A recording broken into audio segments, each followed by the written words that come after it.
तिची सावली, ऐसी निरंतर माया मी कुठे न पाहिली.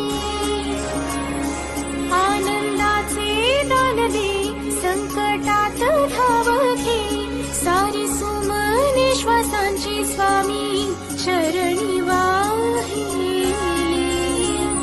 कारण हा सगुण साकार सदा हा तेसी धावून ये, अभरम